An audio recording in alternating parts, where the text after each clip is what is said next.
Жеңілдіктер тұтынушыларды қызықтыру үшін жасалады. Қазіргі заманда тұтынушылардың, адамдардың эмоцияларымен ойнаған өте тиімді. Егер сіз балажан болсаңыз, сіздің балаңызға осы тауарды алсаңыз, бонус ретінде сыйлық деп, тағы да сондай қызықтырып, жеңілдіктер жасап жатады. Мысалы, кейбір адамдар, көбінесе әйел адамдар қызығып, өзі керек па, қажеті жоқ па тауарларды алып, екі тауар алсаң, үшінші тегін дегенге қызығып, кейін ол заттарды не істейтінін білмей жатады.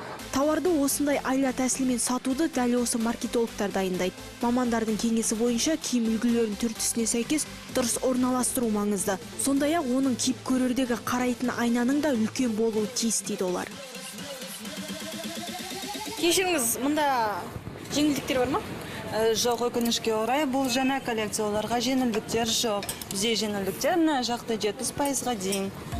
Жеңілдік жариялаудың да өз тәсілдері бар. Мысалы, дүкендердің дені оның науқандық түрін, яғни мерекелік немесе демалыс күндеріне тарылтып жасайды. Енді бірі жеңілдік түнін ұйымдастырып жатады. Жеңілдіктер түнінде адамдар тоже жаңағы жоспардан тыс жаңағы сауда жасап жатады. Ал жалпы алып қарағанда, жаңағы жеңілдіктер жетіп жатамыз, жаппай сатылым деп жатамыз, ол адамның психологиясына тікелей әсер етеді. Жеңілдікті әркім әртүрлі қабылдайды. Мәселен, біреуі немі қайда, қандай жеңілдік болып жатқанын қадағалап жүрсе, енді бірі мұндай жеңілдікті сапасыз тауар ретінде қабылдап, еш көңіл бөлмейді. Күтпеймін, болған кезде жүреміз магазинге, баламен шыға алмаймын, шыққан кезде көрсек, кіреміз, аламыз.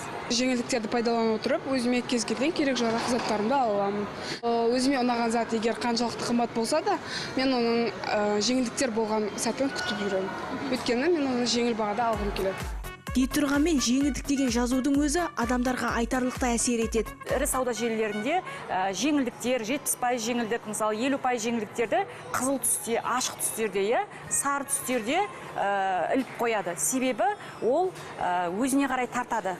Музыкаларды не үшін қойып қояды жаңа ірі сауда желілерінде? Себебі мысал үшін басым қазіргі әуені ырғағы басым музыкаларды қойып қойған кезде адамдар мысал үшін жоспардан тыс жаңағы сауда жасауы мүмкін. Жеңілдікті тиімді пайдалану үшін қарапайым қағида ұстаныңыз. Бірінші, тізім жасаңыз. Екінші, арзан бағаға елікпей, сапасына мән беріңіз. Үшінші, жеңілдік сіз үшін ғана емес, сату үшін де тиімді екенін ұмытпаңыз.